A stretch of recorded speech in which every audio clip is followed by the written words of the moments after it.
សាធុវោព្រះករុណាព្រះគុណម្ចាស់គ្រប់ព្រះអង្គនិងអស់លោកអ្នកសាទរសពបរោះទាំងឡាយសូមអនុមោទនាស្ដាប់នៅព្រះបណ្ដាំព្រះពុទ្ធចុងក្រោយរបស់ព្រះសមណគោតមបរមគ្រូជាម្ចាស់ធម្មទានជាសម្លេងដោយខ្ញុំព្រះករុណាអាត្មាភាពភិក្ខុធម្មវិជ្ជតោបកតុងជាលោកគ្រូចៅអធិការវត្តថ្មអណ្ដែតដែលឋានភូមិជាបកភ្លោះឃុំភ្នំបាទស្រុកវិញ្ញាលឺខេត្តកណ្ដាលសូមព្រះករុណាព្រះគុណម្ចាស់គ្រប់ព្រះអង្គនិងអស់លោកអ្នកសាទរសពបរោះទាំងឡាយស្ដាប់ដោយសេចក្តីជ្រះថ្លាដូចតទៅលោកព្រះពុទ្ធនិងភិក្ខុសង្ឃទាំងឡាយបានចូលទៅដល់ព្រៃសាលវ័នរបស់ពួកម៉ាលក្សត្រហើយព្រះពុទ្ធទ្រង់ត្រាស់នឹងព្រះអនន្តថាមនាលអនន្តអ្នកចូលរៀបចំគ្រែឲ្យមានក្បាលដំណេកបែរទៅកាន់ទីខាងជើងទៅរកភ្នំកិច្ចកោតក្នុងចន្លោះដើមសាលព្រឹកមួយគូនេះឲ្យតថាគតដោយឆាប់មកតថាគតមានកាយលហិតឡៃខ្លាំងណាស់តថាគតនឹងសឹងព្រះអនន្តទទួលព្រះបន្ទូលនៃព្រះដ៏មានព្រះភិក្ខថាព្រះករុណាព្រះអង្គរួចហើយក៏រៀបចំគ្រែថ្វាយព្រះពុទ្ធទ្រង់មានព្រះសតិសម្បញ្ញញ្ញៈទ្រង់សម្រេចសីហសយាផ្អៀងទៅខាងស្ដាំទ្រង់យកព្រះបាទឆ្វេងតម្រួតលើព្រះបាទស្ដាំនិងយកប្រកេះទៅកាន់ទីខាងជើងភិក្ខុសង្ឃទាំងឡាយនាំគ្នាអង្គុយព័ទ្ធជុំវិញព្រះអង្គនិងគិតពិចារណាក្នុងចិត្តថាព្រះមានព្រះភិក្ខប្រកាសជានឹងបរិនិព្វានក្នុងរាត្រីនេះនិងនៅក្នុងទីនេះពុំខានឡើយ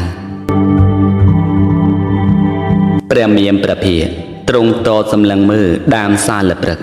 រួចទ្រង់ត្រាស់នឹងព្រះអនន្តថាមនាលអនន្តអ្នកមើលនោះមិនតាន់ដល់រដូវផ្ការីកផងអតាលបុប្ផាសាលព្រឹកទាំងគូមានផ្ការីកស្គូស្គាយតាំងអំពីគល់រហូតដល់ចុងរយរាយបាញ់សាច់មកលើសរីរៈតថាគតដើម្បីបូជាតថាគតសូម្បីតែផ្កាមន្ទារវៈ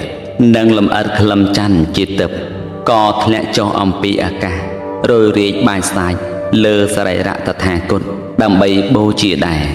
សាលវ័ននេះពិតជាល្អត្រកាលនិងគួរជាទីរីករាយណាស់ទាំងដូរតន្ត្រីទាំងចម្រៀងជាទឹកក៏លាន់ឮឯអាកាសដើម្បីបូជាតថាគតមនាលអនន្តតថាគតមិនបានឈ្មោះថាជាអ្នកដែលបរិស័ទធ្វើសក្ការៈក្តីគោរពក្តីរាប់អានក្តីបូជាក្តីនិងកោតក្រែងក្តីដោយហេតុមានប្រមាណប៉ុណ្ណេះឡើយមនាលអនន្តបុគ្គលណាមួយទោះជាភិក្ខុក្តីភិក្ខុនីក្តីឧបាសកក្តីឧបាសិកាក្តីជាអ្នកបរិនិប័តនៅធម៌សមគួរដល់ធម៌បរិនិប័តធម៌ដោយសេចក្តីកោតក្រែងប្រព្រឹត្តតាមធម៌បុគ្គលនោះឈ្មោះថាជាអ្នកធ្វើសក្ការៈបានដោយគោរពរាប់អាននិងបានបូជាដល់តថាគតជាគ្រឿងបូជាដ៏ឧត្តមហើយមនាលអនន្តព្រោះហេតុនោះបរិស័ទក្នុងសាសនានេះក៏បីសិក្សាថាយើងទាំងឡាយនឹងប្រណិប័តនៅធម៌សមគួរដល់ធម៌ប្រណិប័តដោយសេចក្តីកោតក្រែងប្រព្រឹត្តតាមធម៌មនាលអនន្ត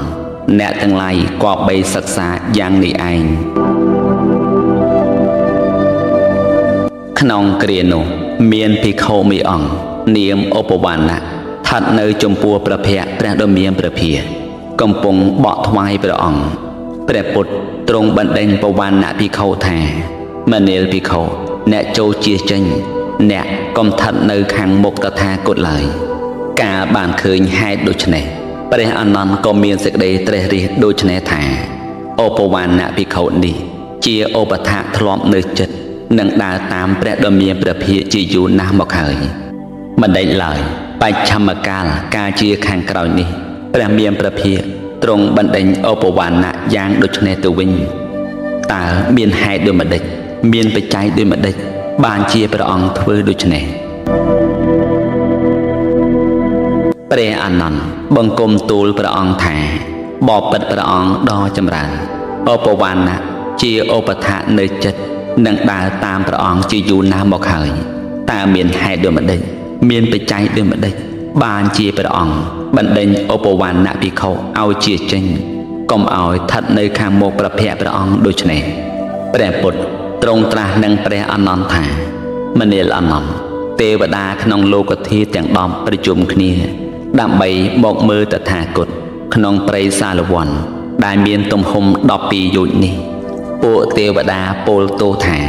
ពួកយើងមកអំពីចម្ងាយដើម្បីឃើញព្រះមានព្រះភិក្ខជាព្រះអរហន្តសម្មាសម្ពុទ្ធកើតឡើងក្នុងលោកម្ដងក្នុងបច្ឆមយាមនៃរាត្រីនេះបរិនិព្វានរបស់ព្រះដ៏មានព្រះភិក្ខនឹងមានភិក្ខុមានស័ក្តិធំឧបវណ្ណភិក្ខុនេះមកឈររាំងនៅចំពោះព្រះភ័ក្ត្រព្រះមានព្រះភិក្ខពួកយើងមើលព្រះអង្គមិនឃើញឡើយព្រះអានន្ទក្រាបទូលថាបបិទ្ធព្រះអង្គដ៏ចម្រើនកាលពីដើមពេលចេញវស្សាម្ដងភិក្ខុក្នុងទិសទាំងឡាយតែងចូលមកគាល់ព្រះមានព្រះភិក្ខយើងខ្ញុំព្រះអង្គតែងមកជួបនឹងចូលទៅអង្គុយចិត្តពួកភិក្ខុចម្រើនដោយចិត្តដ៏ចម្រើននោះដែរលុះអំណះឥតពីព្រះមានព្រះភិក្ខទៅយើងខ្ញុំព្រះអង្គនឹងលែងបានជួបនឹងចូលទៅអង្គុយចិត្តពួកភិក្ខុទាំងឡាយនោះទៀតហើយព្រះមានព្រះភិក្ខទ្រង់ត្រាស់សួរថាមនាលអានន្ទសង្វេជនដ្ឋានគួរជាទីកើតសេចក្តីសង្វេគដែលកុលបុត្រជាអ្នកមានសទ្ធាគួរឃើញមាន4យ៉ាងគឺ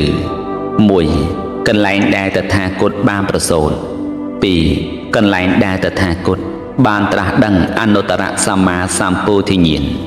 3. កន្លែងដែលតថាគតបានសម្ដែងនៅអនុត្តរធម្មចក្រ 4. កន្លែងដែលតថាគតបរិនិព្វានដោយអនុបាទិសេសនិព្វានធានមនាលអានន្ទប្រសិនបើពួកភិក្ខុក្តីពួកភិក្ខុនីក្តីពួកឧបាសកក្តីពួកឧបាសិកាក្តីជាអ្នកមានសទ្ធាបានមកឃើញនឹងបូជាដល់សង្វេជនដ្ឋានទាំង4កន្លែងនេះលុះដល់ពេលធ្វើមរណកាលទៅពួកជនទាំងនោះនឹងបានដល់នៅមនុស្សសុគតិនិងឋានសួគ៌ពុំខានឡើយព្រះអានន្ទបង្គំទូលសួរថាបបិទ្ធព្រះអង្គដ៏ចម្រើនចុះខ្ញុំព្រះអង្គទាំងឡាយត្រូវប្រណិប័តចំពោះមេត្តក្រិមគឺស្ត្រីភេទដោយយ៉ាងដូចម្តេចដែរព្រះពុទ្ធទ្រង់ត្រាស់ថាអ្នកកុំមើលមិនគួរត្រូវមើលទៅកាន់ស្ត្រីចំទេព្រះអានន្ទក្រាបទូលបន្តថាបបិទ្ធព្រះអង្គដ៏ចម្រើនចុះបើមើលជ្រុលហើយក៏បីប្រណិប័តដូចម្តេចដែរព្រះពុទ្ធទ្រង់ត្រាស់ថាមនាលអានន្ទបើក្នុងករណីដែលត្រូវមើលចំពុំរួចអ្នកអាចមើលដោយសមទំនងក្នុងភាពស្រគត់ស្រគំប៉ុន្តែអ្នកត្រូវកុំនិយាយរក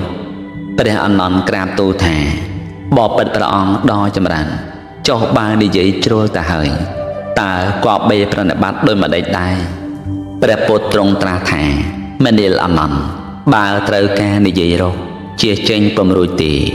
ក៏អ្នកអាចនិយាយបានប៉ុន្តែត្រូវតាំងសតិឲ្យមាំនិងប្រើពាក្យសម្ដីថ្លៃថ្នូរជាពិសេសភិក្ខុក៏បីដាក់ខ្លួនឲ្យដូចជាអធិរាជអញ្ចឹងព្រះអានន្ទក្រាបទូលសួរថាបបិទ្ធព្រះអង្គដ៏ចម្រើនតែខ្ញុំព្រះអង្គទាំងឡាយត្រូវប្រណិប័តក្នុងសរីរៈនៃព្រះដ៏មានព្រះភិក្ខយ៉ាងដូចម្តេចព្រះពុទ្ធទ្រង់ត្រាស់ថាមនាលអានន្ទអ្នកទាំងឡាយចូលខំព្យាយាមក្នុងប្រយោជន៍របស់ខ្លួនចោះសម្ដៅយកអរហត្តផលចូលក្មេគ្មានសង្វាតក្នុងប្រយោជន៍របស់ខ្លួនចោះកុំប្រមាថក្នុងប្រយោជន៍របស់ខ្លួនចូលមានព្យាយាមមានចិត្តបញ្ជូនទៅកាន់ព្រះនិព្វានចោះមនាលអានន្ទគង់តែមានខតយៈបណ្ឌិតក្តីព្រាហ្មណ៍បណ្ឌិតក្តីកហបតីក្តីជ្រះថ្លាក្នុងតថាគតគេនឹងធ្វើការបូជាដល់សរីរៈតថាគតមិនខានព្រះអានន្ទក្រាបទូលថាបបិទ្ធព្រះអង្គដ៏ចម្រើនតើជនទាំងនោះប្រណិប័តក្នុងសរីរៈនៃស្ដេចចក្រពត្តិរាជយ៉ាងដូចម្តេចដែរព្រះអង្គព្រះពុទ្ធទ្រង់ត្រាស់ថាមនាលអានន្ទជនទាំងឡាយរុំសរីរៈស្ដេចចក្រពត្តិរាជដោយសម្ពុទ្ធថ្មីលុះរុំដោយសម្ពុទ្ធថ្មីហើយទើបរុំដោយសម្លៃលុះរុំដោយសម្លៃហើយ ទើបរំដោយសម្ពុតថ្មីថែមទៀតរំដោយសម្ពុត500គូទើបយកទៅដំកល់ក្នុងមឈូសមាសឡោតខាងក្នុងដែលដាក់ប្រេងនិងប្រកបដោយមឈូសមាសមួយផ្សេងទៀតក្របភ្លៀឬមឈូសក្រៅយកទៅដំកល់លើជើងថ្ករួចថ្វាយព្រះភ្លើងសរីរៈនោះដោយគ្រឿងក្រអូបគ្រប់យ៉ាងគេតែងធ្វើស្ដូបនៃស្ដេចចក្រពត្តិរាជនៅក្នុងផ្លូវធំបែកជា4មនាលអានន្ទជនទាំងឡាយប្រព្រឹត្តសរីរៈស្ដេចចក្រពត្តិយ៉ាងណាជនទាំងនោះក៏បីប្រណិប័តក្នុងសរីរៈតថាគតក៏បីធ្វើសធោបរបស់តថាគតក្នុងផ្លូវបែកជា4នោះចោះជនទាំងឡាយណាលើកឡើងនៅកម្រងផ្កាគ្រឿងក្រអូបគ្រឿងលម្អិតនិងថ្វាយបង្គំធ្វើចិត្តឲ្យជ្រះថ្លាក្នុងការបូជានោះជនទាំងនោះនឹងនាំមកនៅប្រយោជន៍និងសេចក្តីសុខអស់កលជាយូរអង្វែងមនាលអានន្ទថោបរហបុគ្គលគួរដល់ស្ដូបមាន4ពួកគឺ 1. ព្រះអរហន្តសម្មាសម្ពុទ្ធ 2. ព្រះបច្ចេកពុទ្ធ 3. សាវករបស់ព្រះអរហន្តសម្មាសម្ពុទ្ធ 4. ស្ដេចចក្រពត្តិរាជមនាលអានន្ទជនទាំងឡាយណាធ្វើចិត្តជ្រះថ្លាសម្គាល់ថានេះជាស្ដូបរបស់ព្រះអរហន្តសម្មាសម្ពុទ្ធរបស់ព្រះបច្ចេកពុទ្ធរបស់សាវកនៃព្រះអរហន្តសម្មាសម្ពុទ្ធនិងរបស់ស្ដេចចក្រពត្តិរាជជនទាំងនោះលុះតែបែកធ្លាយរាងកាយស្លាប់ទៅរមែងចូលទៅកាន់លោកគឺសុគតិឬឋានសួគ៌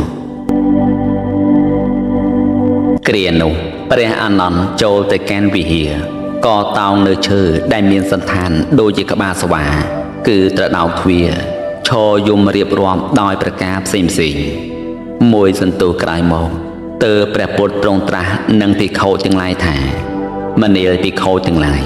អានន្ទទៅណាបាត់ហើយពួកភិក្ខុក្រាបទូលថាបបិទ្ធព្រះអង្គដ៏ចម្រើនយើងខ្ញុំព្រះអង្គបានឃើញព្រះអានន្ទទៅកាន់រោងសម្រាប់សម្រាកកាយកំពុងតែឈរយំតោងត្រដោកទ្វារយំរៀបរាប់ឯណោះថាអោអាត្មាអញនៅជាសិក្ខាបុគ្គល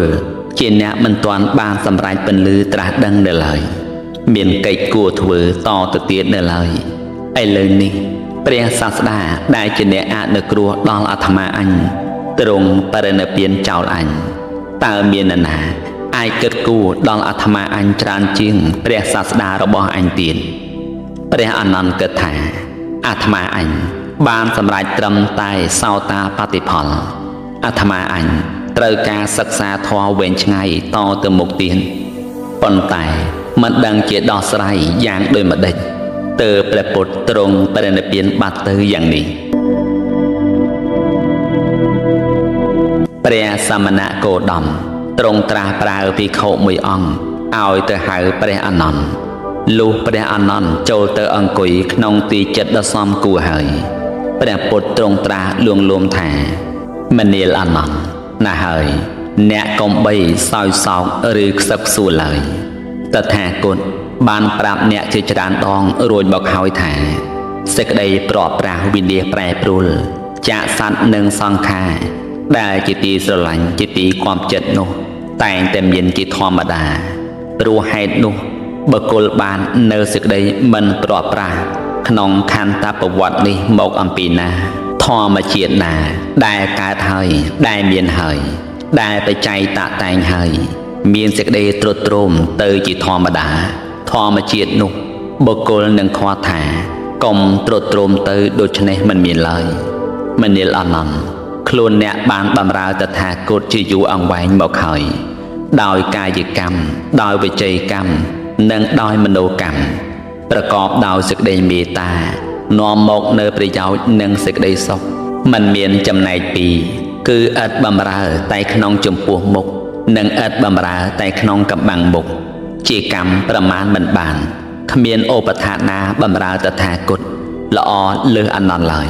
មានឧបថាខ្លះធ្លាប់ធ្វើឲ្យជ្រុះស្បង់ឬបាតរបស់តថាគតតែចំពោះអានន្ទសូម្បីតែមួយដងក៏គ្មានដែរមនាលអានន្ទខ្លួនអ្នកជាបុគ្គលបានធ្វើបុណ្យទុកហើយ ចូលព្យាយាមធ្វើឲ្យរឿយចោះអ្នកនឹងបានជាបុគ្គលមិនមានអាសវៈដោយឆាប់ទើបព្រះមានព្រះភិក្ខទ្រង់ត្រាស់នឹងភិក្ខុទាំងឡាយថាមនាលភិក្ខុទាំងឡាយព្រះដ៏មានព្រះភិក្ខទាំងឡាយណាជាអរហន្តសម្មាសម្ពុទ្ធដែលមានក្នុងអតីតកាលក្តីនិងមានក្នុងអនាគតកាលក្តីពួកភិក្ខុជាឧបថៈរបស់ព្រះមានព្រះភិក្ខអង្គនោះ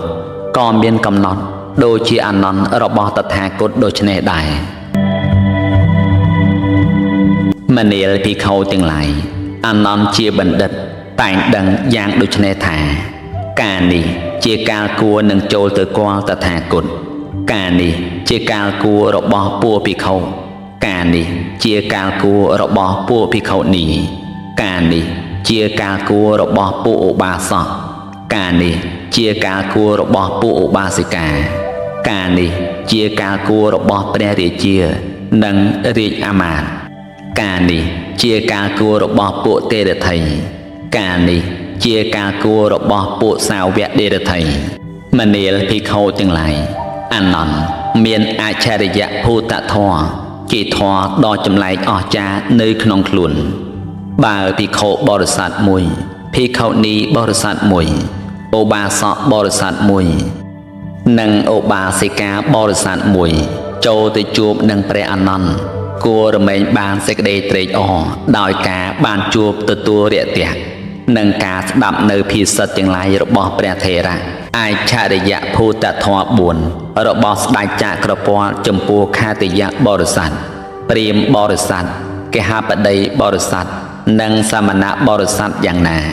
អច្ឆរិយភូតធម៌4របស់ព្រះអនន្តចំពោះភិក្ខុបរិស័ទភិក្ខុនីបរិស័ទឧបាសកបរិស័ទនិងឧបាសិកាបរិស័ទក៏យ៉ាងនោះដែរមនាលភិក្ខុទាំងឡាយតថាគតមានជំនឿថាទោះក្នុងអតីតកាលក្តីទោះអនាគតកាលក្តីគ្មានព្រះពោធិសត្វណាអាចមានទេពកោសល្យស្មើនឹងអនន្តឡើយព្រះដ៏មានព្រះភិក្ខទ្រង់បែរព្រះភ័ក្ត្រមករកព្រះអនន្តហើយទ្រង់ត្រាស់ថាមនាលអនន្តគុណសម្បត្តិរបស់អ្នកប្រពៃថ្លៃថ្លាណាស់អ្នកអាចបន្តទៅមុខបានវែងឆ្ងាយទៀតបើអ្នកខំប្រឹងតែបន្តិចទៀតអ្នកពិតជាបានឈ្នះលើសេចក្តីកើតនិងស្លាប់អ្នកអាចសម្រេចការត្រាស់ដឹងនិងពុះពៀក្របសេចក្តីទុក្ខព្រួយបានតថាគតដឹងថារឿងប៉ុណ្ណឹងអ្នកពិតជាអាចធ្វើបាននឹងនេះហើយជាអ្នកដែលអ្នកធ្វើឲ្យតថាគតសប្បាយចិត្តនៅក្នុងទីបញ្ចប់នេះព្រះអនន្តលើកព្រះហស្ថជូតទឹកភ្នែកហើយក្រាបបង្គំទូលវិញថាបបិទ្ធព្រះអង្គដ៏ចម្រើនសូមព្រះដ៏មានព្រះភិក្ខកុំបរិនិព្វានក្នុងនគរកុសិនារាជានគរតូចជានគរទូលជាសាខានគរនេះឡើយបបិទ្ធព្រះអង្គដ៏ចម្រើនមានមហានគរដទៃជាច្រើនដូចជានគរចម្ប៉ារាជក្រឹសសាវត្ថីសាកេតកៅសំពីឬពេរិណសីជាដើមសូមព្រះដ៏មានព្រះភិក្ខទ្រង់បរិនិព្វានក្នុងនគរទាំងនោះវិញទៅដើម្បីបាននៅខតិយមហាសាល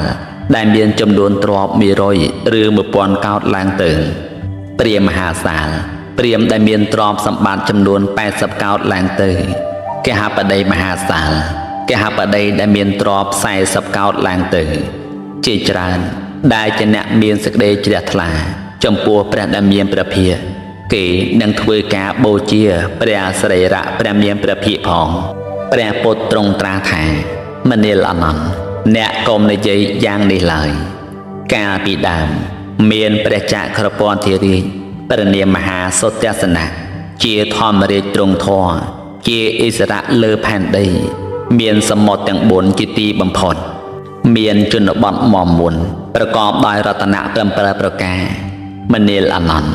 ក្រុងកុសិនារានេះជាអតីតរាជធានីដ៏រុងរឿងមួយឈ្មោះកោសាវតីរបស់ព្រះបាទសទ្ធោទនៈដែរមានបណ្ដោយ12យោជន៍អំពីទិសខាងកើតទិសខាងលិចមានទទឹង7យោជន៍អំពីទិសខាងជើងទិសខាងត្បូងមនាលអនន្តកោសាវតីជារាជធានីជាទីក្រុងស្ដុកស្ដំ សម្បូរពោពាដោយតំណែងមានជនជាច្រើនមានមនុស្សដេដាស់ទាំងសម្បូរដោយបរិខាភិក្ខាមនាលអានន្ទរាជធានីរបស់ពួកទេវតាឈ្មោះអលៈភមន្ទាក៏ជារាជធានីស្ដុកស្ដំសម្បូរពោពាដោយតំណែងមានជនជាច្រើនមានយៈដេដាស់ទាំងបរិបូរដោយភិក្ខាហាដោយជារាជធានីកោសាវតីដែររាជធានីកោសាវតីមិនដែលស្ងាត់ដោយសំឡេង10យ៉ាងទាំងយប់ទាំងថ្ងៃគឺសំឡេងដំរីមួយសំឡេងសេះមួយសំឡេងរត់មួយសំឡេងស្គរមួយសំឡេងសំភោងមួយសំឡេងពិនមួយសំឡេងចម្រៀងមួយសំឡេងរគាំងមួយសំឡេងនាគមួយនិងសំឡេងអ្នកស៊ីផឹកមួយមនាលអានន្ទព្រះបាទសទ្ធោទនៈជាស្ដេចប្រកបដោយរូបសម្បត្តិល្អមានប្រជញ្ញវែងមានសុខភាពល្អព្រមទាំងមានបព្វជិតនិងក្រហមទាំងឡាយស្រឡាញ់រាប់អានព្រះធម្មាធិរាជបូជាអស់ពីកម្លាំងកាយនិងកម្លាំងចិត្តរហូតបានសម្រេចនៅឈាននិងអភិញ្ញាហើយទ្រង់បានផ្សព្វផ្សាយសិក្ខាបទរបស់ព្រះអង្គទៅកាន់ទិសទាំង4ដោយសេចក្តីមេត្តាករុណាមុទិតានិងឧបេក្ខាព្រះអគ្គមហេសីរបស់ព្រះអង្គព្រះនាមសុផាតៈកាលបើឃើញហេតុដូច្នេះហើយក៏អង្វរព្រះអង្គឲ្យគិតគូរដល់រាជបល្ល័ង្កនិងប្រជញ្ញផ្ទាល់របស់ព្រះអង្គផងព្រះនាងទ្រង់ទួញយំយ៉ាងខ្លាំងប៉ុន្តែដោយគិតថាមិនអាចខាត់ព្រះស្វាមីបានព្រះនាងក៏បណ្ដោយតាមព្រះបំណងរបស់ព្រះចក្រពត្តិធារីទៅព្រះសាស្តាទ្រង់សង្ខេបសេចក្តីថាព្រះចក្រពត្តិធារីព្រះនាមមហាសុទស្សនៈនោះគ្មានអ្នកណាក្រៅអំពីរូបព្រះអង្គផ្ទាល់ឡើយក្នុងកាលនោះរាជធានីកោសាវតីមានប្រាសាទច្រើនណាស់ប៉ុន្តែព្រះចក្រពត្តិធារីគង់នៅតែក្នុងប្រាសាទមួយ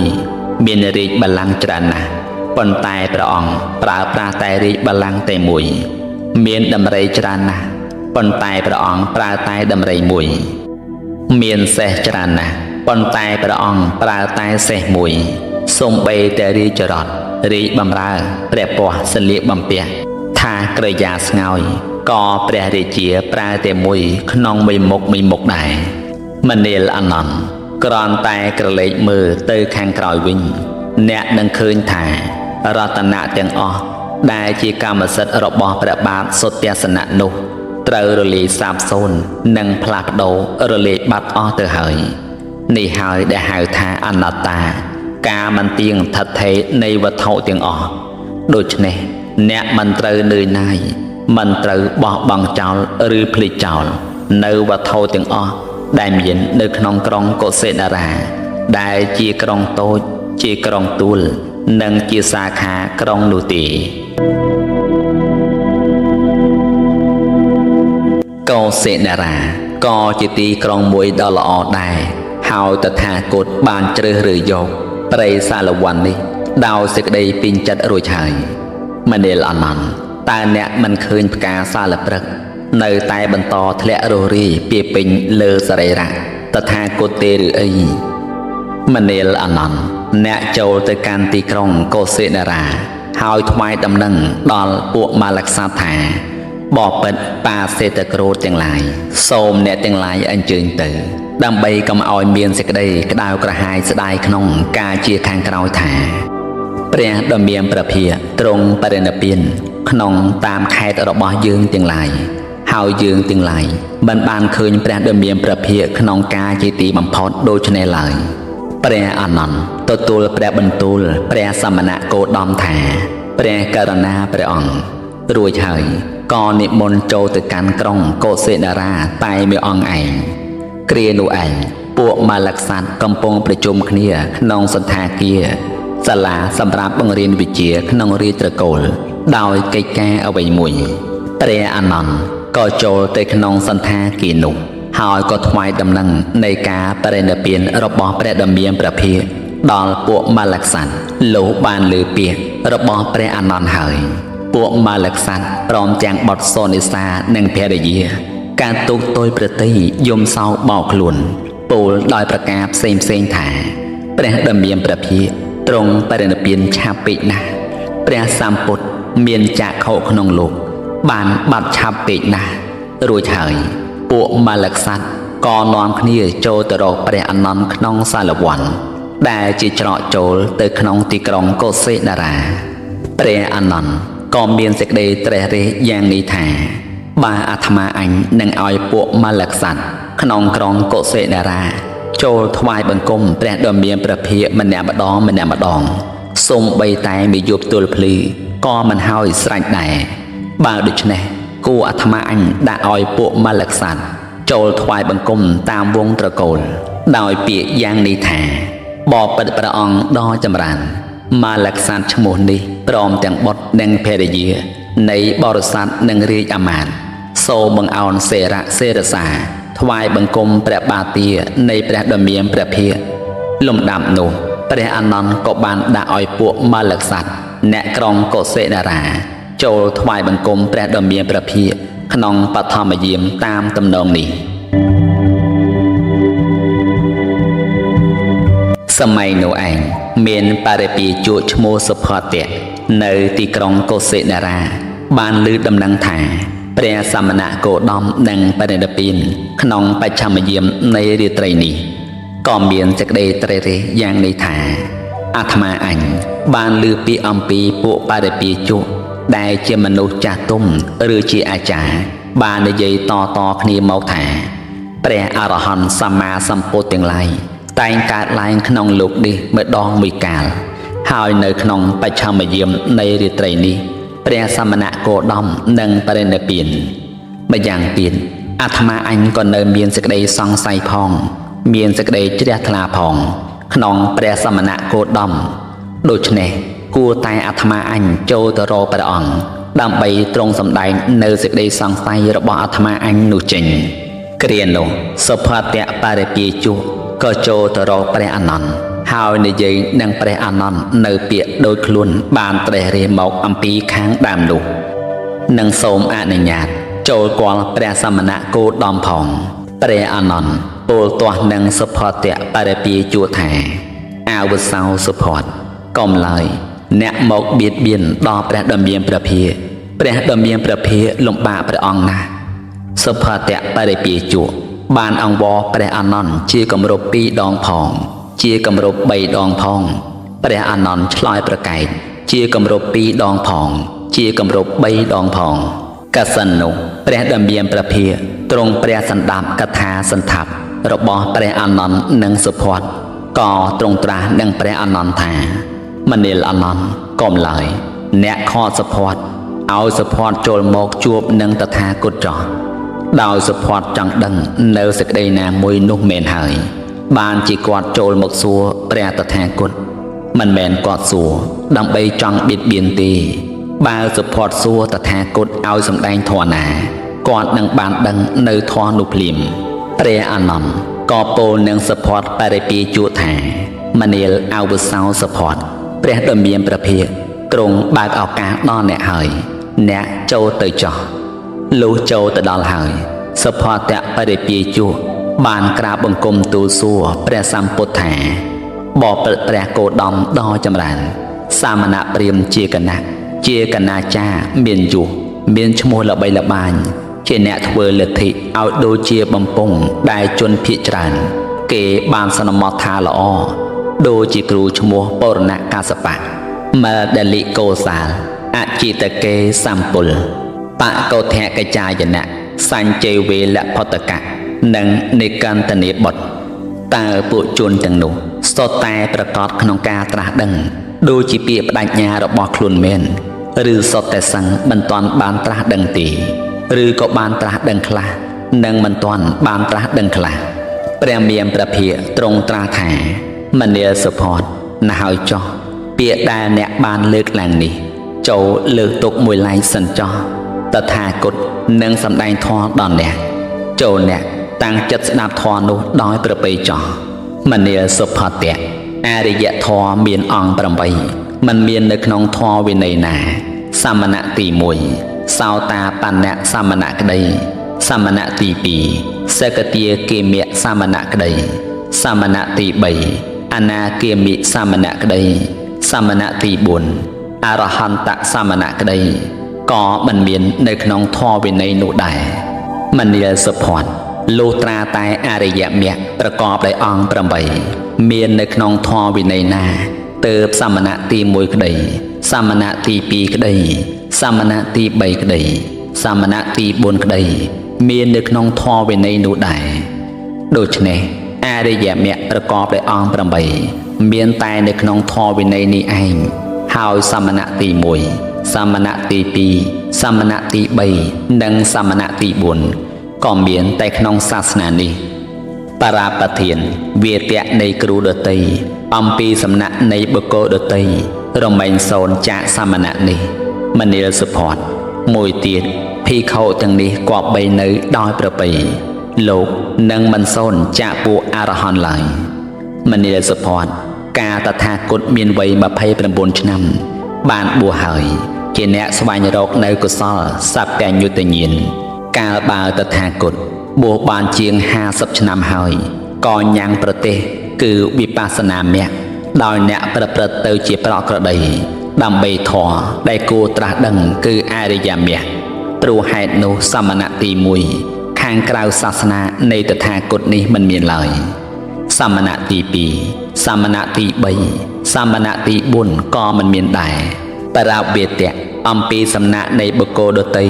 រមែងសូនចាកពួកសមណៈនោះមនាលសុផាន់មួយទៀតភិក្ខុទាំងនេះគប្បីនៅដោយប្រពៃលោកមិនសូនចាកពួកអរហន្តឡើយសុផាន់បរិពាជុបានយល់ច្បាស់នៅភិសិទ្ធរបស់ព្រះសមណគោតមគាត់មានអារម្មណ៍បីដូចជាបេះដូងរបស់គាត់ត្រូវបើកចំហឡើងសុផាន់បរិពាជុក៏ក្រាបបង្គំទូលព្រះដ៏មានព្រះភិក្ខថាបបិទ្ធព្រះអង្គដ៏ចម្រើនភិសិទ្ធរបស់ព្រះអង្គច្បាស់ពេកណាស់ខ្ញុំព្រះអង្គសូមដល់នៅព្រះពុទ្ធផងព្រះធម៌ផងព្រះសង្ឃផងថាជាសារណៈខ្ញុំព្រះអង្គគួរបានបព្វជិគួរបានឧបសម្បទាក្នុងសំណាក់នៃព្រះដ៏មានព្រះភិក្ខ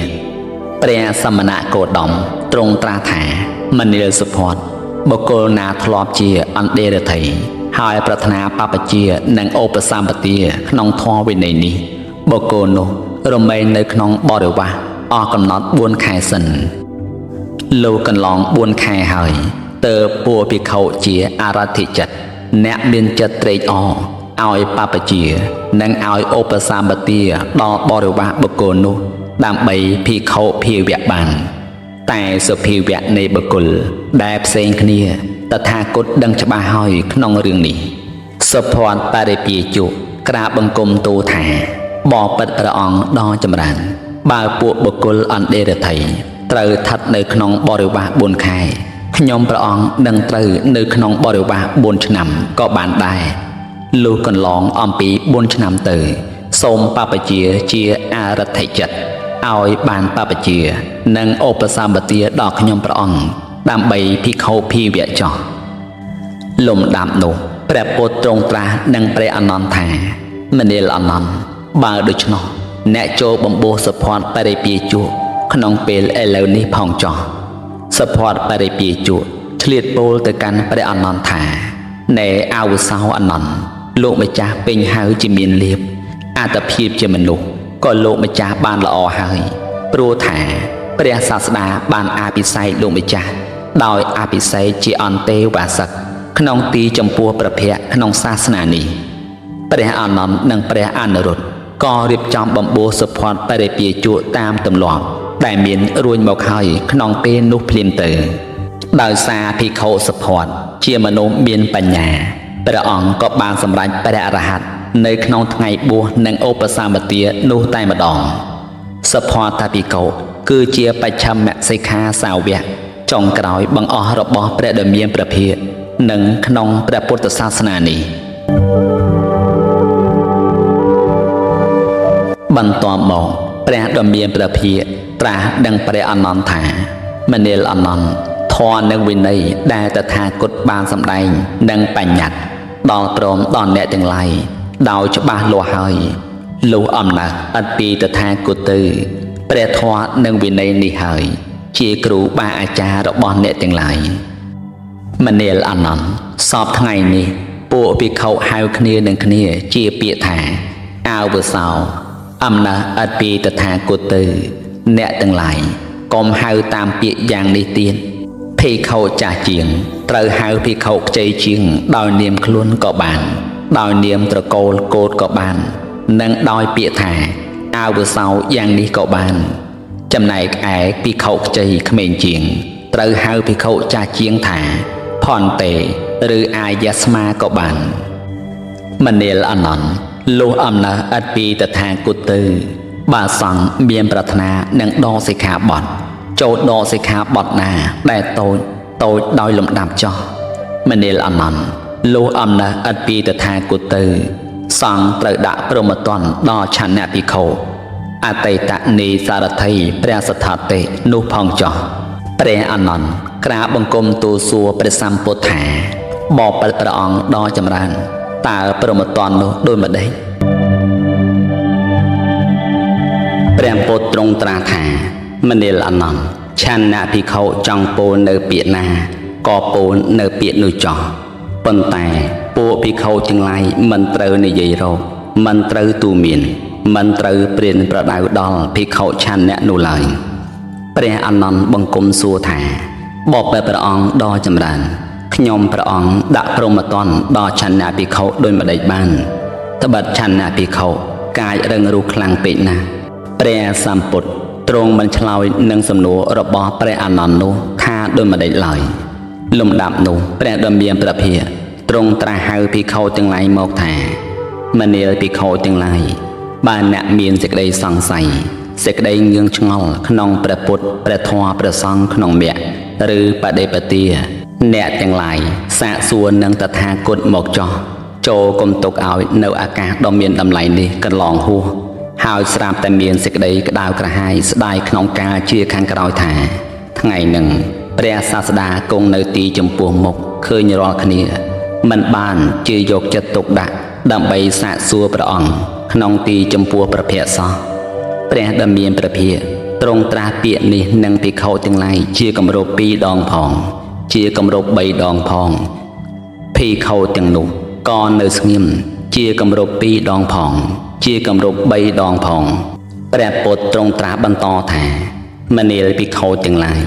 បើអ្នកមានសេចក្តីសង្ស័យហើយមិនហ៊ានសាកសួរតថាគតដោយខ្លួនឯងព្រោះតែសេចក្តីគោរពក្នុងព្រះសាស្តាចូលអ្នកប្រាប់ដល់ភិក្ខុជាសម្លាញ់ផងក៏បានកាលបើព្រះដ៏មានព្រះភិក្ខទ្រង់មានព្រះបន្ទូលយ៉ាងនេះហើយភិក្ខុទាំងនោះក៏នៅស្ងៀមស្ងាត់ដដែលទើបព្រះអនន្តក្រាបទូលនឹងព្រះពុទ្ធថាបបិទ្ធព្រះអង្គដ៏ចម្រើនហេតុនេះអស្ចារ្យពេកណាស់ចម្លែកណាស់ខ្ញុំព្រះអង្គមានសេចក្តីជ្រះថ្លាមានជំនឿលើភិក្ខុសង្ឃជាសម្លាញ់ទាំងអស់ហើយគ្មានភិក្ខុមួយរូបណាមានសេចក្តីសង្ស័យមានសេចក្តីងឿងឆ្ងល់ក្នុងព្រះពុទ្ធព្រះធម៌ព្រះសង្ឃក្នុងមគ្គឬបដិបទានោះឡើយព្រះពុទ្ធទ្រង់ត្រាស់នឹងព្រះអនន្តថាមនាលអនន្តអ្នកនិយាយដោយសេចក្តីជ្រះថ្លាហើយញាណតថាគតក៏ដឹងពិតក្នុងសេចក្តីទាំងនេះដែរមនាលអនន្តបណ្ដាភិក្ខុទាំងឡាយ500រូបមានវត្តមាននៅចំពោះមុខតថាគតនេះសុទ្ធតែជាអរិយសាវកមានភក្តីភាពបំផុតចំពោះព្រះរតនត្រ័យដែលមានគុណធម៌យ៉ាងទាបបំផុតក៏គង់ត្រឹមជាសោតាបណ្ណបុគ្គលដែលមិនធ្លាក់ចុះក្នុងអបាយជាអនិយតបុគ្គលដែលនឹងបានទទួលការត្រាស់ដឹងក្នុងកាលខាងមុខព្រះពុទ្ធទ្រង់សម្លឹងទៅកាន់ភិក្ខុសង្ឃទាំងឡាយដោយស្ងៀមស្ងាត់ហើយទ្រង់មានព្រះបន្ទូលជាចុងក្រោយថាមនាលសាវករបស់តថាគតទាំងឡាយណាហើយចុះឥឡូវនេះតថាគតនឹងប្រាប់អ្នកទាំងឡាយឲ្យបានដឹងថាសង្ខារធម៌ទាំងឡាយមានសេចក្តីសាមសូន្យជាធម្មតាអ្នកទាំងឡាយចូលញ៉ាំងកិច្ចទាំងពួងឲ្យសម្រេចដោយសេចក្តីមិនប្រមាទចុះនេះជាបច្ឆិមាវាចាពាក្យបណ្ដាំពើចុងក្រោយបំផុតរបស់ព្រះតថាគតហើយព្រះដ៏មានព្រះភិក្ខទ្រង់បិទប្រណិតចុះសន្សឹមផែនដីក៏ចាប់ផ្ដើមកម្រើកញាប់ញ័រយ៉ាងខ្លាំងទាំងផ្គរក៏លាន់ឮកកកក្រែងព្រមឡើងផ្កាសាលព្រឹកនិងផ្កាមទារវៈក៏បន្តជ្រុះរុះរាយមកបូជាដូចជាដំណក់ទឹកភ្លៀងនិងពួកភិក្ខុសង្ឃ ก็จับดามกระดกดูใส่ตุนยมไหลเพยเข้าซองจังหนุบ้านดังยังจะบาถาเปรียสมณะโกดอมบรมครูตรงตะเรนเปียนขนองทานบรมศกหรือทานพอดตุกเหยเปรียสมณะโกดอมบรมครูตรงยังจะลูกเกยยังนี่เตยขนองวิเลียเปียกันดาลอาตริดเนียไงดอกปรามกาเป็นบรมีคายปิศาชนามสัญพีเขาติงไหลได้มันตอนปราจาริเกียก็ตุนยมเสาเบาคลุนเลือประตปีนังสายเรียบรอบจิจรานตำนองถาเปรียดมเมียนประเพียตรงประญาปเรนเปียนปีกนาเปรียสัมปุตเมียนจะเข้าขนงลมตรงประญาบาดเตอปีกนาเปรียดมเมียนประเพียตรงจะเจ้าอาตมาอันเฮยลูกไม่จ่าโจลปเรนเปียนเฮยตาเมียนนาจิตีปังเตียนรีไอปีเขาหนาได้เมียนปราจารีเกียเฮยพี่เขาจึงนุเมียนสติสัมแปนจิญญะอายกรบสังกัดเวทเนียบานดอยกระถาสองคาจังไรมันเพียงตอนเปิดปลัวแต่เหตุดีบกลกอบใบบานเวเนสเดย์เตียงตัวขนองคันแทบประวัตินี้หมกอัมปีนาลมดำโนเปรอานรุษเมียนเทระเดกานังปีเขาจังไรถามันเนียลเอาบะเศร้าจังไรน่าหายเนะจังไรกลมสาวสอกเลยกลมสักสูเลยสกเดนี้พระพุทธเจ้ามิจาในยืงตรงบานสำแดงอัมปีมนรวยหมกหายถาสกเดปลอบปราวิเนียแปรปรุลจะสัตว์หนึ่งสองขาได้จิตีสลันจิตีความจัดในยืงนุไตเมียนจิตธรรมดาปรูแห่นนุบุกลกอบใบบานเนวสกเดมันปลอดปรานุขนองคันแทบประวัติหมกอัมปีนาทอมาเจียนาได้กาเถยได้เมียนเฮยได้ไปใจบ้านตะไตเฮยเมียนสกเดตรวจตรมเตยจิตธรรมดาทอมาเจียนูไอบุกลนังโปลคอถากลมตรวจตรมโดยชนะดอยเหตุนาเหตุนูมันเมียนเลยมันเนียลเอาบุเศร้าจังไรบ้านเนี่ยจังไรบ้านโยชบะนังประในบาตามกาเปลี่ยนประดายระบอบแปรเมียนประเพียเนี่ยนังชบเมียนกันลองแบบนี้ตีเถยโสมเนี่ยจังไรโรคตีกันไหลอังกุยดาวซ้อมกูจ่อยืงนังนอมคณีจับดามจำรานพีวันเนียลือดังหามเปลพิเขาซองอังกุยขนองตีเดซ้อมกูหายเปรอานรถนอมพิเขาจังไรจับดามอัตฐานนังโสทออนิจังอนัตตานังอัทังกิกะเมะสเพียบสงบสงัดก่อการเมียนจิตธรรมดาแหลงวิญ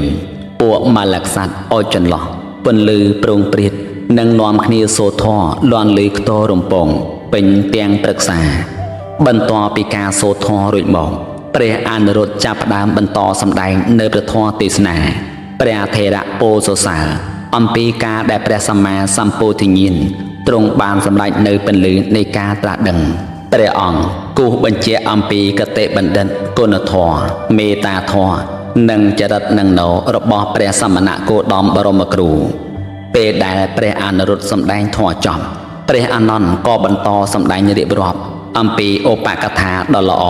ในชีวิตระบอบเปรดเมียนเปรเพียเปรเทระยังปีเปรอ่องพลาดโดเวนคณีสำแดงเนื้อทอมเตสนาระโหตุลพลือพี่เขาจึงไหลปนามรอยรูปนังโอบาสาโอบาสิกาเจียงเบรรูปเตียงสาวตาสดับทอย่างสงีบสงัดบำพดเปลเพลิงจนล้อมวยรถตือเพลิงจนล้อมวยเตียนก็อดบรรทอแหลงระโหตุลคณีนังเปลได้ประอาติเรียปิงเป็นลือโลเปรกไอแลนด์ดำหนังในประปดโจลปเรนเปียนก็บานลิลือตูเตียงนกเมลักนังเตียงประดิเจียในจักจัดแข่งเปรอานรุตเปรอานนท์นังมันไตรเพลกาในนกเมลักก็บานจัดใจเรียบจอมพิธีบอนเชียปนาเกยในประสอบเปรสมณะโกดอมตามระเบียบสดายจักรปอติรีขนองระยะเปลประมวยทั้งประมวยยุบประเจียปรวดเนติกรองโกเซนารานังป่าวานอมคณีกะกะเกรงโจลหมกทวสการะกรุปโบเจียดอลเปรสไรระในประพุทธดอยเครื่องกระโอกเมียนเตียนถูกกากำรองนังรบามจำเรียงเพลงประกมจีดามเตียงสไรระในประพุทธเตอบานรมสาวดอยเตียงกำนัดกับบาทมีเจียจรานจวนปรามรอยกูโยเตอดำกอตุกนองมาชูเมียมวยได้เมียนดาเพลงหอยกรอบดอยมาชูเมียมวยเตียนปีแข่งกลางไงตีปรำเปิล ពួកម៉ាលក្សត្រអ្នកក្រុងកុសិនារាមានសេចក្តីត្រេករិះយ៉ាងនេះថាយើងនឹងហែក្បួនទៅទីខាងត្បូង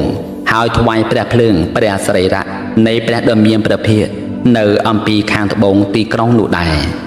គ្រានោះឯងម៉ាលក្សត្រ8ព្រះអង្គដែលជាប្រធាននៃជំរះសីស័ក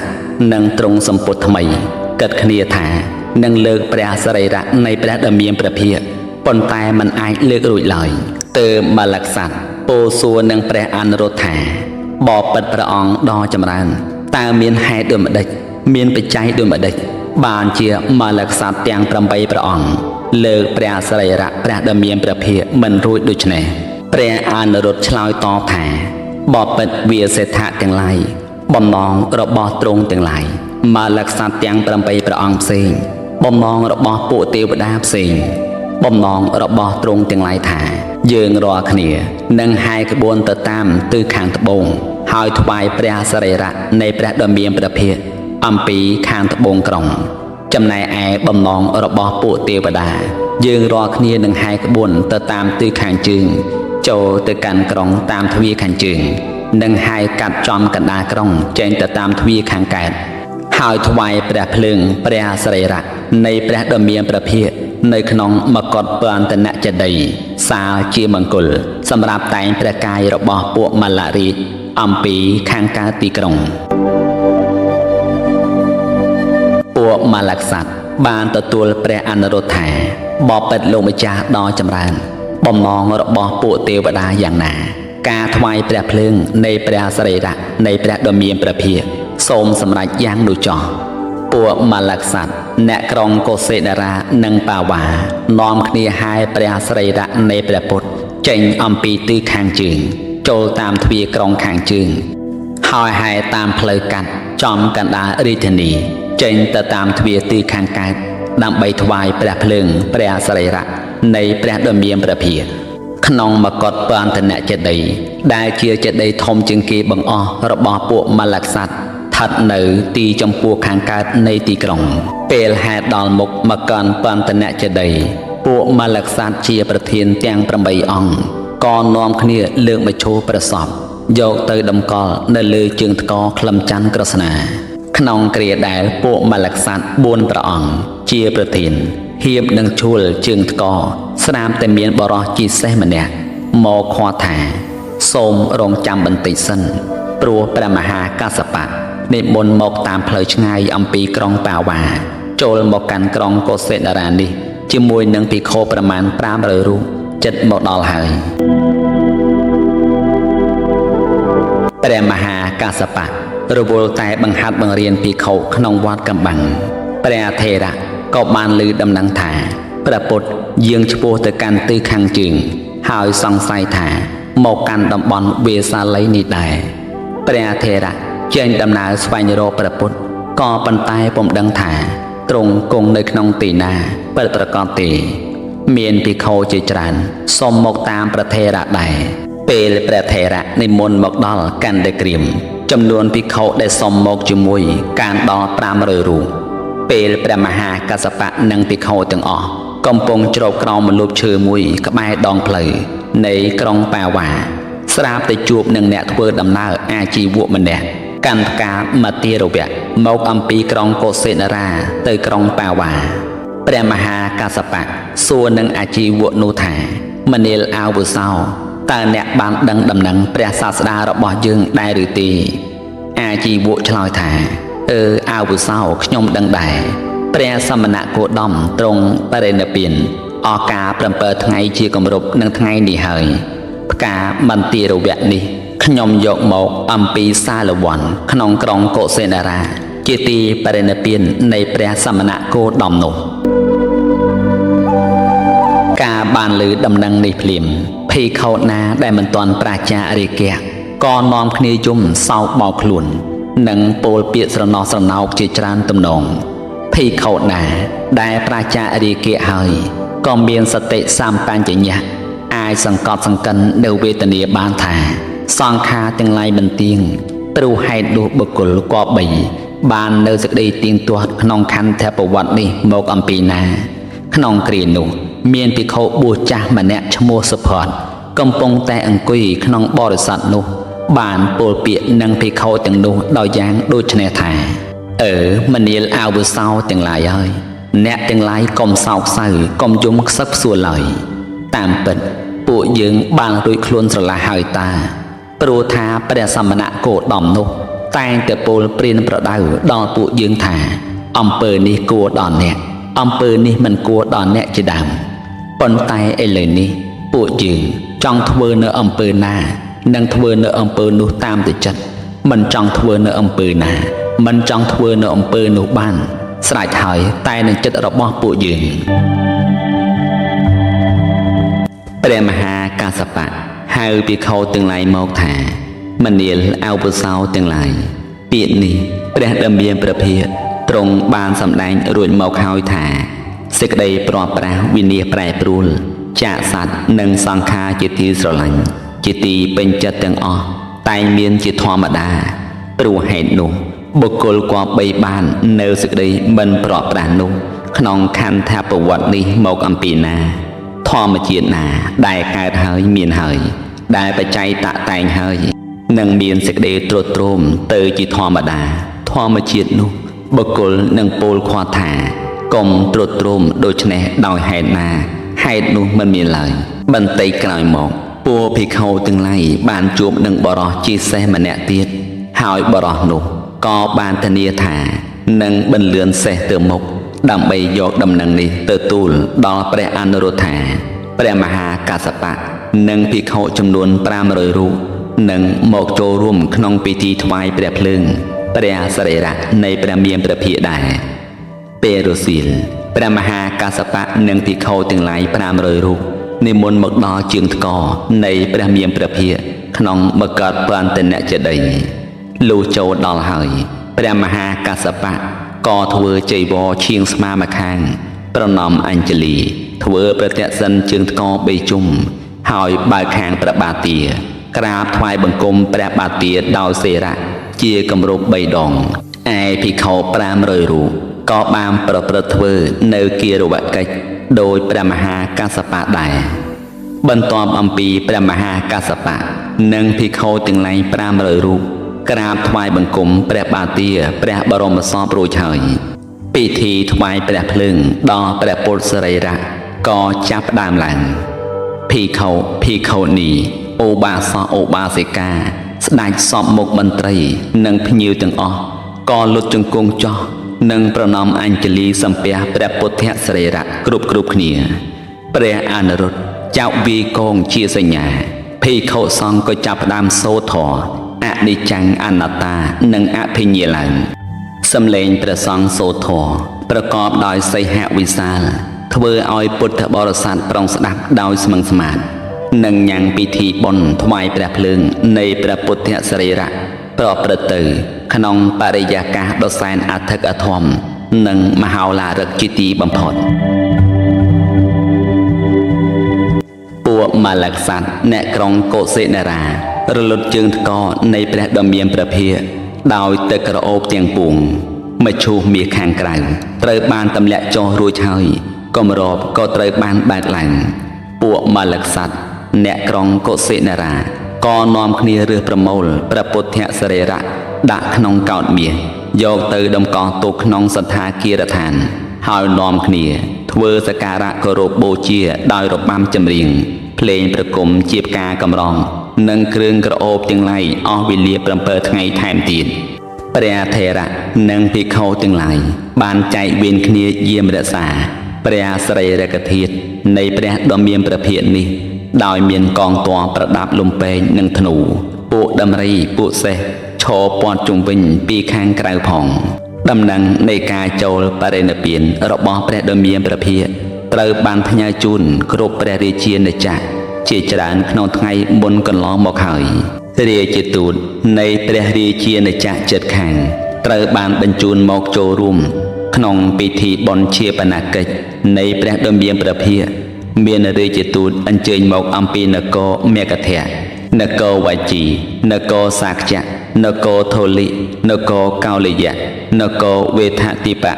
និងនគរមលៈ7ថ្ងៃក្រោយមក ព្រះបាទអាជាសត្រូវជាព្រះចៅនគរមេកធៈទ្រង់បានបញ្ជូនរាជទូតទៅកាន់សំណាក់ពួកម៉ាឡក្សត្រដើម្បីសុំចែកព្រះសរីរកធាតុ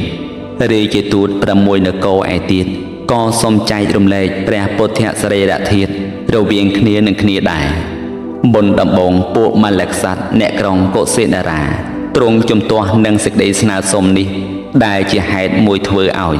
មានការទាស់ទែងខ្វែងគំនិតគ្នារហូតបំរុងនឹងផ្ទុះជាសង្គ្រាមធំទៀតផងក្សត្រនិងព្រាហ្មណ៍ទាំង7នគរថាយើងក៏ជាក្សត្រនិងព្រាហ្មណ៍យើងគួរបានជាចំណែកនៃព្រះពុទ្ធសរីរធាតុដែររីឯពួកម៉ាឡក្សត្រអ្នកក្រុងកុសិនារាបានពោលនឹងពួកគណៈទូតទាំងនោះថាព្រះមានព្រះភិក្ខទ្រង់បរិនិព្វានហើយក្នុងគាមខេត្តរបស់យើងនឹងមិនឲ្យនៅចំណែកព្រះសរីរធាតុនៃព្រះដ៏មានព្រះភិក្ខឡើយប៉ុន្តែពេលក្រោយមកលុះដោយឱវាទរបស់មហាបណ្ឌិតព្រាហ្មណ៍ម្នាក់ឈ្មោះតូនៈការទាស់ទែងគ្នាក៏ត្រូវរសាយបាត់ទៅវិញតូនៈព្រាហ្មណ៍បានពោលទៅកាន់គណៈទូតទាំងនោះថាលោកទាំងឡាយដ៏ចម្រើនសូមស្ដាប់ពាក្យរបស់ខ្ញុំមួយម៉ាត់សិនព្រះពុទ្ធជាម្ចាស់នៃយើងព្រះអង្គជាខន្តិវិទអ្នកពោលសរសើរនៅគុណគឺខន្តីដ៏ពិតការប្រហារគ្នាច្បាំងគ្នាព្រោះតែចំណែកនៃព្រះសរីរធាតុឧត្តមបុគ្គលនេះមិនប្រពៃឡើយបបិទ្ធលោកទាំងឡាយដ៏ចម្រើនយើងទាំងអស់គ្នាគួរតែស្រស់ស្រួលគ្នាព្រមព្រៀងគ្នារីករាយរកគ្នាចែកព្រះសរីរកធាតុជា8ចំណែកដើម្បីតម្កល់ទុកក្នុងព្រះសថោបទាំងឡាយរួចផ្សាយទៅកាន់គ្រប់ទិសចោះគង់ជនដ៏ច្រើននិងជ្រះថ្លាចំពោះព្រះសម្មាសម្ពុទ្ធមានចាក្ខុមិនខានឡើយពួកម៉ាឡក្សត្រអ្នកស្រុកកុសិនារាព្រមទាំងក្សត្រនិងព្រាហ្មណ៍នៃនគរទាំង7ដល់នៅសេចក្តីព្រមព្រៀងគ្នារវាងគ្នានឹងគ្នាហើយព្រះពុទ្ធសរីរធាតុក៏ត្រូវបានចែកជា8ចំណែកស្មើគ្នាក្នុងពេលនោះឯង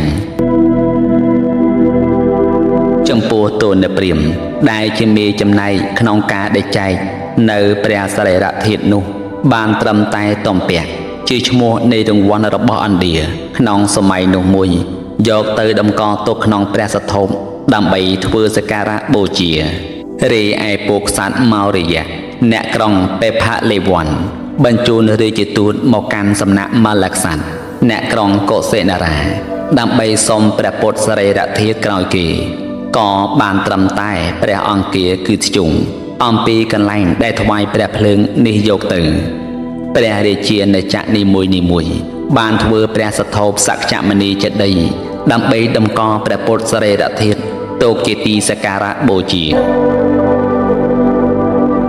ព្រះបាទអាជាសត្រូវព្រះចៅមេកធៈនគរសាងព្រះសថោបមួយក្នុងក្រុងរាជក្រឹសពួកក្សត្រលេជវីអ្នកក្រុងវេសាលីវេជីនគរសាងព្រះសថោបមួយក្នុងក្រុងវេសាលីពួកក្សត្រសក្យៈអ្នកក្រុងកបិលភ័ព្វសក្យនគរសាងព្រះសថោបមួយក្នុងក្រុងកបិលភ័ព្វពួកក្សត្រថូលិអ្នកក្រុងអលកបៈថូលិនគរសាងព្រះសថោបមួយក្នុងក្រុងអលកបៈពួកក្សត្រកោលយៈអ្នកក្រុងរាមគ្រីមកោលយៈនគរសាងព្រះសថោបមួយក្នុងក្រុងរាមគ្រីមពួកព្រាហ្មណ៍អ្នកស្រុកវេថតិបៈសាងព្រះសថោបមួយក្នុងដែនវេទតិបៈពួកម៉ាឡក្សត្រអ្នកក្រុងបាវាមលនគរសាងព្រះសថោបពីរកន្លែងក្នុងក្រុងបាវាមួយនិងក្នុងក្រុងកុសិនារាមួយដូច្នេះព្រះសថោបសម្រាប់តម្កល់ព្រះសរីរធាតុទាំងអស់មាន8រួមទាំងព្រះសថោបតម្កល់នៅតំពាក់និងព្រះសថោបតម្កល់ព្រះអង្គានោះផងបន្ទាប់អំពីរាជទូតនៃព្រះរាជាណាចក្រនីមួយវិលត្រឡប់ទៅកាន់នគររៀងខ្លួនវិញ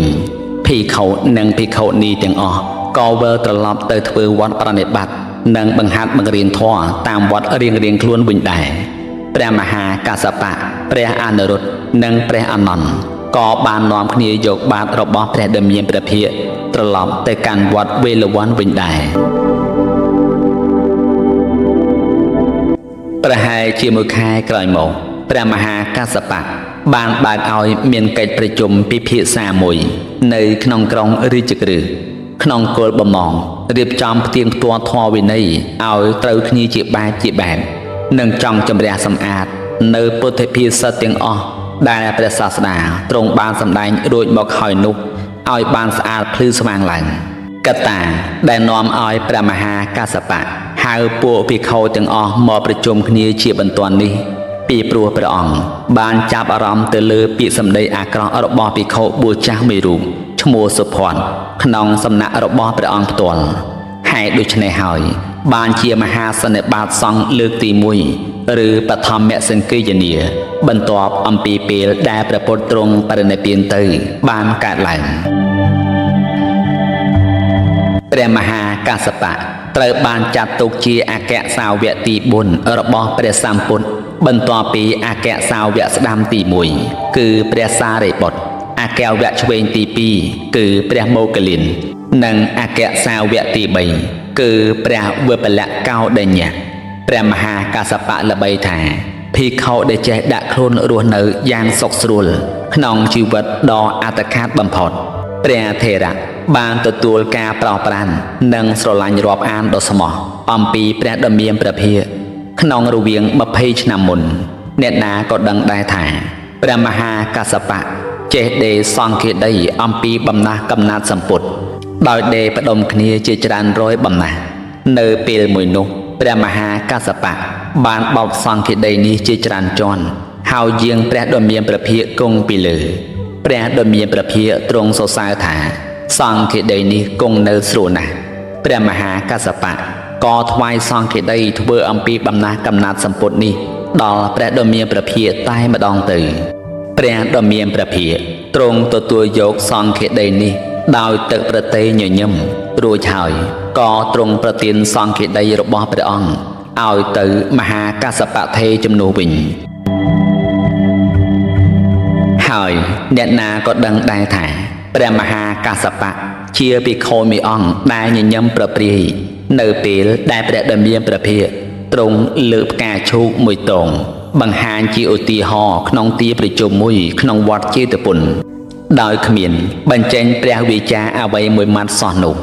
ព្រះបាទអាជាសត្រុទ្រង់ជាអ្នកឧបត្ថម្ភយ៉ាងសកម្មក្នុងសក្កិយនាលើកទី1នេះភិក្ខុដែលពូកែនិងមានចំណេះវិជ្ជាខ្ពង់ខ្ពស់ត្រូវបាននិមន្តឲ្យចូលរួមប្រជុំការប្រជុំត្រូវបានប្រព្រឹត្តឡើងចាប់តាំងអំពីពេលចូលវស្សានិងត្រូវបញ្ចប់ក្នុងរយៈពេល6ខែក្រោយមកព្រះថេរៈនិងភិក្ខុសង្ឃចំនួន500រូបបានពិភាក្សាគ្នាដើម្បីសម្រុះសម្រួលពាក្យពេចន៍និងសិក្ខាបទដែលត្រូវសូត្រប្រាប់គ្នាទៅវិញទៅមកនិងរឿងអ្វីៗដែលម្នាក់បានចាំបានស្ដាប់បានឮនិងបានមើលឃើញដោយសារឧបលិទ្ធេជាភិក្ខុពូកែចងចាំខាងសិក្ខាបទព្រះថេរៈលើកឡើងសូត្រនៅសិក្ខាបទទាំងអស់ប្រាប់អង្គប្រជុំដោយបញ្ជាក់នៅលក្ខខណ្ឌនិងស្ថានភាពទាំងឡាយដែលបណ្ដាលឲ្យកើតជាសិក្ខាបទនីមួយនោះឡើងព្រះអានន្ទដែលជាភិក្ខុពូកែចងចាំនៅព្រះធម្មទេសនាត្រូវបានលើកឡើងថ្លែងបញ្ជាក់យ៉ាងល្អិតល្អន់បំផុតអំពីពេលវេលាទីកន្លែងនិងស្ថានភាពដែលកើតមានឡើងក្នុងព្រះធម្មទេសនានីមួយធម្មតាព្រះឧបលិទ្ធេនិងព្រះអានន្ទមិនអាចគិតថានៅចងចាំព្រះធម៌និងព្រះវិន័យបានពិស្ដារទេដូច្នេះវត្តមាននៃភិក្ខុទាំង500រូបមានសារៈសំខាន់ណាស់សង្ឃេយនាផ្ទៀងទាត់ព្រះវិន័យពេលនោះបានចែកជាការបង្រៀនព្រានប្រដៅព្រះសម្ពុទ្ធជាម្ចាស់ជា3ប្រភេទគឺ1ព្រះសូត្រគឺជារឿងដំណើរដែលព្រះពុទ្ធបានសម្ដែងធម៌ទេសនានៅតាមកន្លែងនានាហើយព្រះថេរៈទាំងឡាយមានព្រះអានន្ទជាដើមបានធ្វើរបាយការណ៍2ព្រះវិន័យគឺជាច្បាប់ដែលព្រះពុទ្ធទ្រង់បញ្ញត្តិជាខហាមនិងជាខឲ្យធ្វើសម្រាប់បព្វជិតនិងក្រហមអនុវត្តតាម3ព្រះអភិធម្មគឺជាធម៌ដែលមានអត្ថដ៏ជ្រាលជ្រៅដែលនិយាយអំពីចិត្តចេតសិករូបនិងនិព្វានគម្ពីរទាំង3ប្រភេទនេះហៅថាព្រះត្រៃបិដកប្រែថាកញ្ជើ3ព្រះអានន្ទបានបញ្ជាក់ប្រាប់អង្គប្រជុំថាព្រះពុទ្ធទ្រង់បានផ្ដាំផ្ញើនឹងលោកថាបន្ទាប់ពីព្រះអង្គទ្រង់បរិនិព្វានទៅភិក្ខុទាំងឡាយអាចដកសិក្ខាបទតូច នឹងតូចតាមលំដាប់បានប៉ុន្តែដល់ពេលភិក្ខុទាំងឡាយសួរថាតើព្រះមានព្រះភិក្ខបានបញ្ជាក់ច្បាស់លាស់នៅក្នុងសិក្ខាបទណាមួយទេព្រះអានន្ទឆ្លើយត្រង់ថាលោកឥតបាននឹកគិតសួរសំណួរបែបហ្នឹងចំពោះព្រះដែលមានព្រះភិក្ខវិញទេ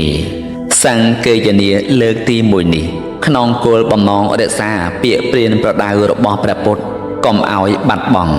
ភិក្ខុសង្ឃក៏នាំគ្នាទន្ទិញចាំមាត់និងរក្សានៅពុទ្ធានុញ្ញាត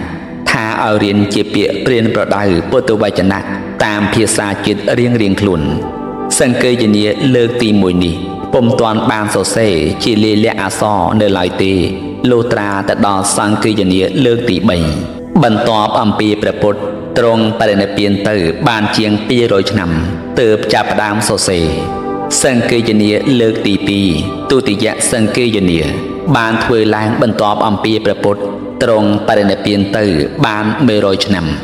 នៅពេលថេរៈមួយអង្គឈ្មោះយាសកាកណ្ដបុត្របានញោមញីនៅពាក្យរបស់វេជីបុត្រភិក្ខុទាំងឡាយ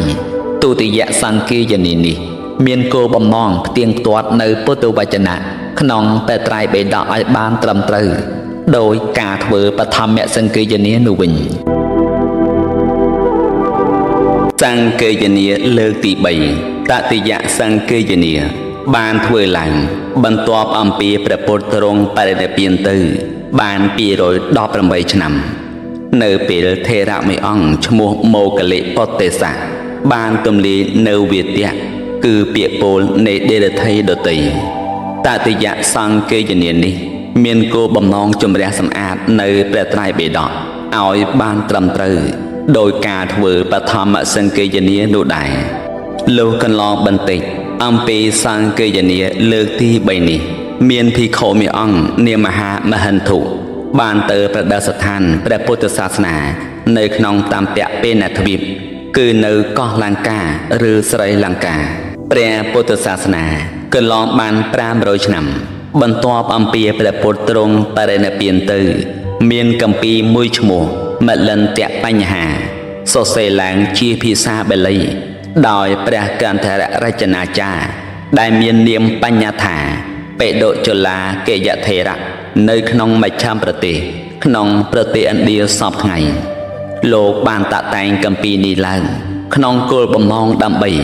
នឹងកម្ចាត់បង់នៅសេចក្តីសង្ស័យនៃជនទាំងឡាយក្នុងធម៌និងវិន័យព្រះពុទ្ធសាសនានិងដើម្បីប្រដិស្ថានព្រះពុទ្ធសាសនាឲ្យតាំងនៅមាំក្នុងលោកយើងនេះរហូតអស់កាល5000ព្រះវស្សាអំពីព្រះពុទ្ធសាសនាព្រះពុទ្ធសាសនាគឺជាសាសនាមួយដែលមានព្រះធម៌និងវិន័យរបស់ព្រះសក្យមុនីជាគ្រឹះព្រះពុទ្ធទ្រង់ខំប្រឹងផ្សព្វផ្សាយនៅព្រះធម៌វិន័យនេះក្នុងរយៈកាលចំនួន45ឆ្នាំ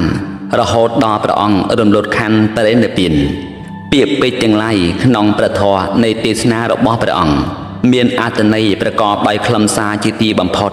និងមាគ៌ាសម្រាប់រំដោះទុក្ខមនុស្សសត្វព្រះធម៌ទាំង84000ព្រះធម្មខណ្ឌបានដល់ព្រះវិន័យ5គម្ពីរមាន21000ធម្មខណ្ឌព្រះសូត្រ5គម្ពីរមាន21000ព្រះធម្មខណ្ឌព្រះអភិធម្ម7គម្ពីរមាន42000ព្រះធម្មខណ្ឌនិងគណៈនិកាយជាច្រើនដែលបានកើតឡើងសុទ្ធតែមានការតាក់ទងនឹងព្រះធម៌និងវិន័យរបស់ព្រះសក្យមុនីទាំងអស់ព្រះពុទ្ធោវាទជាសច្ចធម៌មានន័យច្បាស់លាស់និងធ្វើឲ្យសពសត្វលោកទូទៅអាចយល់បានតាមនិស្ស័យរបស់ខ្លួនរៀងខ្លួនទោះបីដល់សពថ្ងៃព្រះអង្គត្រូវរំលត់ខន្ធបរិនិព្វានក្នុងព្រះជន្ម80ឆ្នាំហើយក៏ដោយក៏ព្រះសាស្តាទ្រង់នៅតែបន្តការផ្ដល់នៅឱវាទនិងសម្ដែងនៅធម្មទេសនាដើម្បីជាប្រយោជន៍ដល់សត្វលោកឥតមានឈប់សម្រាកមួយពេលណាឡើយសាធុវោអស់លោកអ្នកសាទសពបរោះទាំងឡាយដែលបានស្ដាប់ជាសំឡេងដែលខ្ញុំព្រះករុណាអាត្មាភាពព្រះភិក្ខុធម្មវិជ្ជតោបកតុងជាលោកគ្រូចៅអធិការវត្តថ្មអណ្ដែតដែលស្ថិតនៅភូមិជបកភ្លោះឃុំភ្នំបានស្រុកវិញ្ញាលឺខេត្តកណ្ដាលដោយអំណាចនៃធម្មទាននេះខ្ញុំសូមប្រាថ្នាសច្ចាថានឹងបានរួចចាកទុក្ខជួបព្រះពុទ្ធព្រះធម៌ព្រះសង្ឃ កំបីគ្លៀងឃ្លាតក្នុងជាតិណាមួយឡើយដោយអំណាចនៃធម្មទាននេះខ្ញុំព្រះករុណាអាត្មាភាពសូមប្រគេនបុណ្យកុសលដល់ព្រះករុណាព្រះគុណម្ចាស់គ្រប់ព្រះអង្គនិងអស់លោកអ្នកសាទសប្បុរសទាំងឡាយប្រុសស្រីជាអ្នកស្ដាប់ទាំងក្នុងប្រទេសនិងក្រៅប្រទេសសូមឲ្យបានជាចំណែកនៃអានិសង្ឃរួចចាក់ទុកគ្រប់គ្នាកំបីអាខានសត្យយាជាអ្នកគាថាសត្យធម្មតទសធម្មតទសធម្មតទឥत्यំផលាំងអេតាស្មੰរតនតយស្មੰសាពសាចេនចេតសោសូមផលនៃចិត្តដែលខ្ញុំព្រះករុណាបានធ្វើធម្មទាននេះផលនេះចូលជាផលសម្រេចចូលជាផលសម្រេចចូលជាផលសម្រេចសូមអនុមោទនា